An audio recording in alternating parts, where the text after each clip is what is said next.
나훔 1장 7절과 8절 말씀을 함께 교독하도록 하겠습니다. 나훔 1장 7절과 8절 말씀입니다. 우리 함께 읽도록 하겠습니다. 시작. 주님은 선하심으로 환난을 당할 때에 피할 피난처가 되신다. 주님께 피하는 사람은 주님께서 보살펴 주시지만 니느웨는 범람하는 홍수로 쓸어버리시고 원수들을 흑암 속으로 던지신다. 아멘. 오늘 우리가 함께 나누는 말씀은 나훔입니다. 나훔도 마찬가지로 여러분들이 익숙하지 않은 성경 중에 하나일 겁니다. 나훔 선지자는 북이스라엘이라고 하는 나라가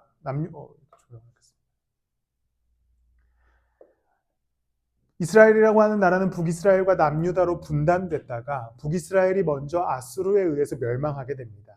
그리고 나서 이제 남유다가 바벨론에 의해서 멸망하게 되는데 이 사이의 시간에 활동했던 선지자가 바로 나훔 선지자입니다. 이미 아수르에 의해서 북이스라엘은 멸망한 상태고 남유다가 생존해 있었을 때 이제 나훔 선지자가 나타나서 누구를 향해서 예언을 하게 되냐면 바로 아수르를 향해서 예언하는 성경이 바로 나훔서입니다. 아수르는 당시에 세계의 패권을 잡은 상태였습니다. 북이스라엘도 멸망시켰고 또 그 외에 다른 작은 민족들을 하나씩 무너뜨리면서 당시 고대근동이라고 하는 그 지역의 패권을 잡은 상태였어요.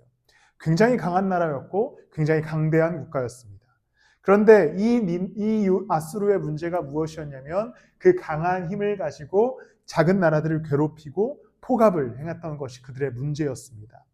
나훔이 출현하기 150년 전 이 아수르에 방문했던 선지자가 한 명 있습니다. 바로 요나이지요. 물고기 뱃속에서 튀어나온 요나가 아수르의 수도 니느웨에 가서 하나님의 말씀을 전하게 됩니다. 그리고 그 말씀에 니느웨 사람들이 회개해요. 옷을 찢고 울며 회개하면서 그들이 하나님께로 돌아오게 됩니다. 그런데 150년의 세월이 흘러가니까 그들이 다시 하나님을 잃어버리고 아주 악한 백성으로 변화되게 됩니다. 그러면서 이제 하나님의 뜻을 잊어버리고 자신들 마음대로 국가를 다스리면서 바로 하나님의 나라였던 북이스라엘마저도 멸망시키고 그냥 멸망시키는 것을 떠나서 굉장히 악한 방식으로 나라들을 다스리기 시작하자 하나님께서는 이제 이 나훔이라고 하는 선지자를 선택하셔서 아수르를 향해 아수르의 심판을 예언하시게 됩니다. 그런 상황 속에서 하나님은 이 짧은 나훔서 1장부터 3장까지 이야기를 보면 심판에 관한 이야기를 계속 기록하십니다. 나훔이 아수르를 향해서 너네 곧 망할 거야, 너네 곧 다 휩쓸릴 거야, 너네 다 홍수가 들이칠 거야 라고 하는 심판의 이야기를 계속해서 기록하시게 되는 것이죠. 1장 6절 말씀을 보면 주님께서 진노하실 때에 누가 감히 버틸 수 있으며 주님께서 분노를 터뜨리실 때에 누가 감히 견딜 수 있으랴. 주님의 진노와 주님의 분노에 관한 이야기가 기록됩니다. 2장 13절에서도요. 내가 너를 치겠다. 나 만군의 주의 말이다. 내 병거를 불살라서 연기와 함께 사라지게 하겠다. 너의 새끼 사자들은 칼을 맞고 죽을 것이다. 이 세상에 내 먹이를 남겨놓지 않겠다. 다 불태우고 다 휩쓸어버리고 내가 분노를 다 내 온갖 이 화를 다 다해서 아수르 너네를 멸망시킬 거야 라고 하는 메시지를 전달하게 됩니다. 나훔서는 3장까지 회복에 관한 이야기가 많이 기록되지 않아요. 계속해서 심판과 휩쓸 것에 대한 이야기가 기록됩니다. 그런데 6절에 우리가 함께 읽었던 6절에 바로 이스라엘 백성들 또한 하나님을 찾는 사람들에 관한 메시지가 기록되어 있습니다. 6절 말씀을 보면요. 주님께서 진노하실 때에 누가 감히 버틸 수 있으며 주님께서 분노를 터뜨리실 때에 누가 감히 견딜 수 있으랴. 과연 누가 이걸 견딜 수 있을 것인가? 근데 7절에 그것을 견디는 사람들에 관한 이야기를 기록합니다. 주님은 선하심으로 환난을 당할 때에 피할 피난처가 되신다. 주님께 피하는 사람은 주님께서 보살펴 주시지만 나훔서의 메시지는 심판과 분노와 하나님의 막 홍수와 막 불과 이런 것에 대한 기록처럼 보여집니다. 그런데 7절에 하나님께서 말씀하시는 것은 주님은 선하심으로 선한 것 같지 않아 보이잖아요. 왜냐하면 홍수로 쓸어버리신대요. 막 불로 다 태워버리신대요. 먹을 것도 다 빼앗으신대요. 근데 뜬금없이 7절에 이야기하는 게 주님은 선하시다라고 얘기합니다. 그러면서 그가 선하신 이유에 대해서 밝힐 때에 환난을 당할 때에 피할 피난처가 되신다. 환난 속에서 피할 피난처가 되는데 이 피난처는 누구에게 주어진 것이냐면 주님께 피하는 사람은 주님께서 보살펴 주신다라고 기록합니다. 심판의 메시지가 계속해서 기록되는 가운데 하나님께서는 피난처를 하나 말씀 속에서도 마련해 주는데 바로 하나님께 피하는 사람들은 선한 하나님이 끝까지 보호해 주실 것을 약속하는 것이지요. 너네 다 죽었어. 너네 내가 다 멸망시킬 거야. 너네 내가 다 한 명도 빠짐없이 죽일 거야 라고 말씀하시는 것이 아니라 내가 멸망시킬 건데, 내가 분노를 일으킬 건데 나한테 피하는 사람들은 내가 끝까지 보살펴 줄 거야 라고 약속하시는 성경이 바로 나훔의 이야기입니다. 15절에서도 그래서 보아라 좋은 소식을 전하는 사람, 평화를 알리는 사람이 산을 넘어서 달려온다라는 기록이 나옵니다. 하나님께서는 분명히 심판에 관한 이야기를 나훔서 말씀을 통해 하게 됩니다. 내가 너네 다 멸망시킬 거야. 너네 악을 내가 보았어. 내가 너네 다 죽여버릴 거야. 근데 나한테 피하는 사람은 내가 끝까지 보살펴 줄 거야 라고 하는, 그러니까 너네는 빼고 심판할 거야 라고 하는 약속의 메시지가 바로 이 나훔의 핵심인 것이죠. 소위 우리에게 찾아오셔서 열회를 선언하시는 겁니다. 이 아수르라고 하는 악한 나라는 심판할 건데, 너네들한테 내 분노를 쏟아낼 건데, 그런데 나한테 와서 피하는 사람은 그러니까 너네는 열회야 라고 말씀하시는, 사실상 이스라엘과 하나님을 믿는 자들에게는 위로의 메시지가 바로 이 나훔의 성경 이야기입니다. 이 땅 우리가 살아가는 이 세대도 여전히 죄의 문제와 또 갈등의 문제와 세대 간의 갈등, 평안이 없는 상황, 전쟁의 여러 가지 위협들 속에서 살아가게 됩니다. 그런데 이 시대를 살아가는 가운데 우리는 종종 이런 얘기를 많이 하게 됩니다. 야 말세야, 세상 끝이 왔어. 이제 다 우리 곧 멸망할 거야. 이런 이야기들도 종종 듣게 되고요. 때로는 그냥 우리의 삶이 그런 심판을 꼭 마주한 사람처럼 여겨질 때가 있습니다. 하나님이 왜 날 안 도와주시지? 하나님이 왜 나한테 심판을 주시지? 하나님이 왜 나를 힘들게 하시지?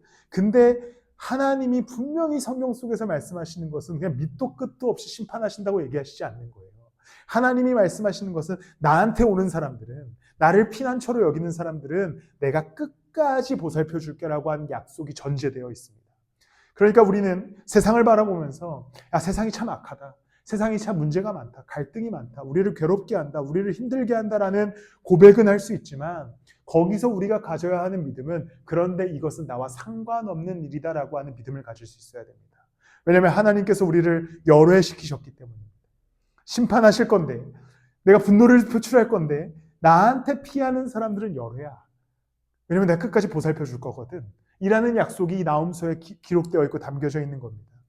우리가 이 땅을 살아가면서 요동치는 세상과 또 삶의 문제들로 인해서 요동치는 내 인생 가운데 하나님께서 우리에게 주시는 선물은 너넨 열회야 라고 하는 선물입니다. 1장 8절에 이렇게 기록합니다. 네, 요 앞에 보면요. 니느웨는 범람하는 홍수로 쓸어버리시고 원수들을 흑암 속으로 던지신다. 여기에 분명한 심판의 대상을 기록하시죠. 니느웨는 이라고 얘기합니다. 내가 다 죽여버릴 거야 라고 하시는 게 아니에요. 하나님을 섬기지 않는 그 니느웨라는 성읍은 내가 범람하는 홍수로 쓸어버리고 원수들을 흑암 속으로 던지실 거다라고 약속합니다. 그러면서 아까 7절에 말씀하신 것처럼 나를 믿는 사람은, 나한테 피하는 사람은, 나를 찾아오는 사람은 내가 끝까지 보살펴 줄게 라고 약속하시는 성경입니다. 이건 완벽한 부조리입니다. 완벽한 부조리지요. 직장에서 한번 생각해 봅시다. 낙하산을 타고 내려온 어떤 한 직원이 있어요. 근데 직장 상사에게 계속 사랑을 받습니다. 야, 너 승진해. 너 내가 월급도 더 줄게. 이런 부조리가 우리 가운데 허락된 겁니다. 부조리라는 단어를 쓰니까 되게 안 좋아 보이지만 이 땅을 살아가는 그리스도인들은 하나님의 부조리를 경험하는 자들입니다. 우리는 하나님의 보호하심이 있는 자들이니까요. 하나님의 끝까지 지키심이 우리의 삶 가운데 있기 때문입니다. 세상이 줄 수 없는 평안을 하나님께서 우리에게 주신다고 약속하시는 것이죠.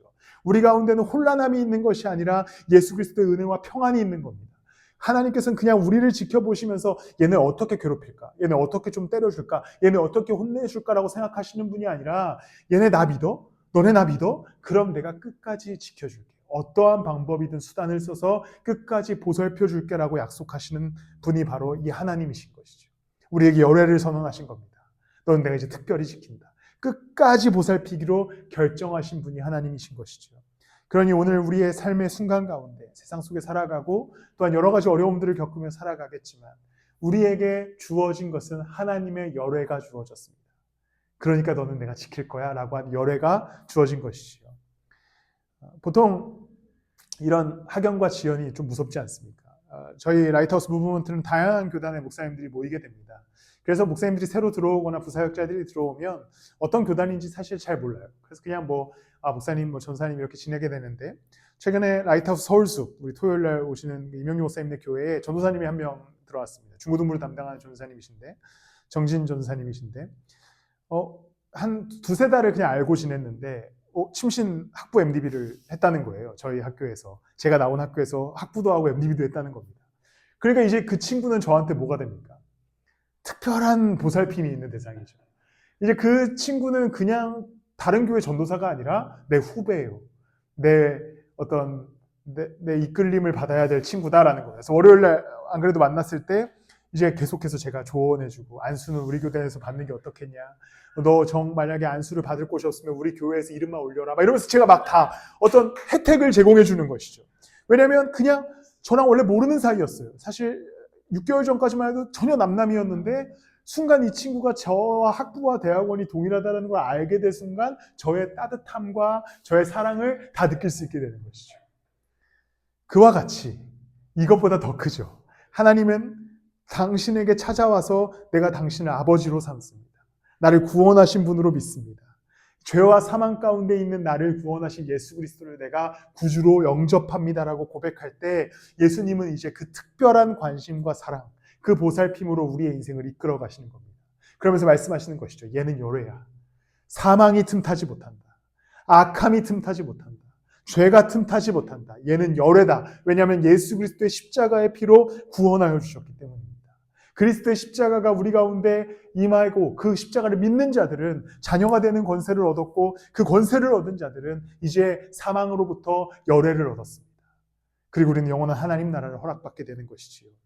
이제 세상이 우리를 넘어뜨리려고 하고 무너뜨리려고 하고 우리를 괴롭게 할 때에 하나님이 우리 앞을 가로막고 얘기하실 겁니다. 얘는 아니야. 그러니까 너는 가라.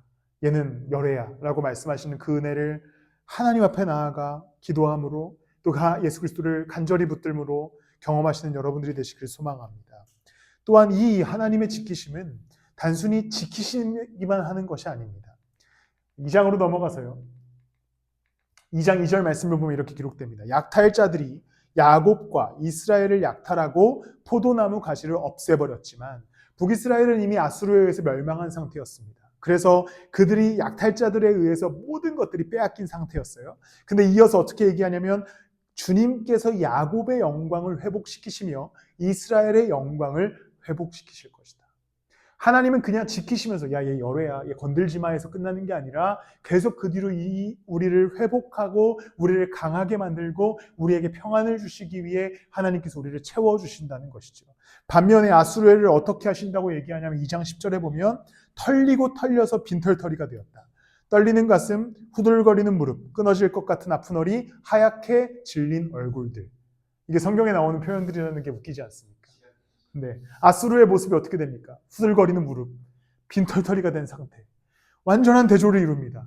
하나님께 나아가는 자들은 회복시키시고 영광을 회복시키시고 이스라엘의 그 모든 것들을 회복시켜주겠다고 약속합니다.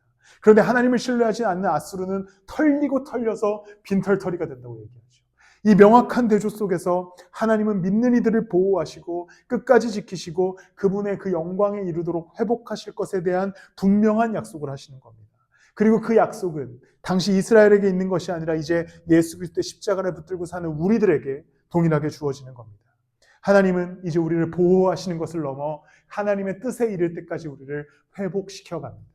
우리는 하나님의 형상으로 창조된 자들이지요. 근데 성경의 역사를 보면 하나님의 형상이 죄의 문제를 만나서 형상과 어긋나게 됩니다. 그러면서 우리는 구원에서 탈락한 인간의 존재였죠. 근데 이것들을 예수 그리스도의 십자가로 구원하여 줍니다. 그러면서 우리는 이제 어떻게까지 변화되게 되냐면 그 형상을 따라 닮아가게 되는 것이죠. 하나님의 회복은 바로 이곳에 있습니다. 우리는 사실 넘어지고 무너진 존재였으나, 죄로 인해 실패한 존재였으나 예수 그리스도의 십자가가 우리를 구원하여 주셨고, 이제 우리를 담대히 지켜주시고, 그 다음에 그냥 거기서 끝나는 것이 아니라 우리의 삶의 여정을 통하여서 예수님 닮아가게 하시는 겁니다. 그분의 형상을 우리의 삶 속에서 회복하게 하시는 거예요. 그러니까 우리는 그 예수 따름에서 풍성한 영광을 누리게 되는 것이죠. 다시 아까 앞에 예화로 들어가서 아까 그 정신 전사님이 전사님 침신 나왔다면서요. 목사님 침신 나오셨어요. 그리고 정신 전사가 저한테 딱 처음 한 이야기가 뭔지 아십니까? 그래서 잘하시는군요. 이렇게 인사하는 거예요. 이제 그 친구도 그게 나오는 거예요. 아, 우리 학교 선배님이니까 당연히 잘하시는 분이죠. 이게 이제 상호 간에 그 어떤 쓸데없는 학연으로 인한 존중이 생기는 거죠. 하나님께서 우리를 보호하신답니다. 그럼 우리는 어떻게 해야 됩니까? 하나님의 영광을 향해 우리도 걸어가야 되는 거죠. 그분의 영광이 우리의 삶 가운데 온전히 풍성해지도록 그분을 신뢰함으로 걸어갈 수 있어야 됩니다. 그렇게 걸어가는 인생의 끝은 하나님의 영광을 온전히 회복하는 인생일 줄을 믿습니다. 우리가 세상 속에선 때로는 허덕이고 때로는 삶의 문제들과 해결해야 될 일들로 지치고 피곤한 일들이 있지만 우리는 빈털터리같이 뺏기는 인생이 아니라 하나님께서 매일매일의 삶 속에 채워주시고 부어주시는 인생임을 기억하십시오. 하나님은 우리를 절대 포기할 생각이 없으시기에 오늘도 채워주실 것입니다. 오늘도 우리의 필요를 다 아시고 그분의 영광의 길을 향해 우리의 길을 안내하시고 인도하여 주실 것입니다. 예수 그리스도께서는 그냥 저 멀리서 단순히 우리에게 길을 지시하시거나 야 거기로 가봐, 나를 향해 한번 따라와봐 라고 하시는 분이 아니라 직접 내가 길이다 라고 말씀하시죠. 예수를 따르는 것이 바로 길이 된다라고 얘기합니다. 내가 빛이야 라고 말씀하시죠. 그리스도께서 이 어두운 삶에 빛을 비춰주시겠다고 약속합니다. 그리고 곧 내가 진리야 라고 말씀하시죠. 예수님이 진리가 되어서 그 길을 우리가 따라 걸을 때에 결국에 그 영광에 이르게 될 것을 예수님께서 충분히 우리에게 약속하고 계십니다. 하나님은 우리를 보호하시는 것을 넘어 지키시는 것을 넘어 이제 영광에 이르도록 우리의 삶을 이끌어가고 회복의 자리로 우리를 안내하고 계십니다. 이스라엘은 하나님의 나라였으나 하나님을 떠났던 것 때문에 아수르에서 멸망했습니다. 그런데 하나님께서 이 이스라엘을 다시 회복하기로 결정했을 때 하나님 나라로 회복하기로 결정한 것이죠. 이스라엘이 원하는 나라로 회복하기로 결정한 것이 아닙니다. 하나님 나라로 회복하기로 결정합니다. 우리의 삶도 예수 그리스도의 십자가로 인해서 구원을 얻었습니다. 죄로부터의 승리를 얻었지요. 그리스도께서 우리를 통해 회복하고자 하시는 바는 예수님의 형상을 우리의 삶을 통해 나타내기를 원하시는 겁니다. 그러니까 우리의 삶을 분명히 지키고 보호하시는 예수 그리스도를 쫓아 걸어갈 때에 이제 그리스도의 뜻을 여러분들의 삶 가운데 이루어가게 되기를 소망합니다. 하나님은 그 아래 거하는 자들을 보호하심과 동시에 기가 막히게 이끌어 가신다는 사실을 기억하셔야 됩니다. 그러니까 우리는 오늘 예수님 앞에 나아가 그분의 십자가를 붙들 수 있어야 되는 것이죠. 내가 예수님과 함께 가겠습니다.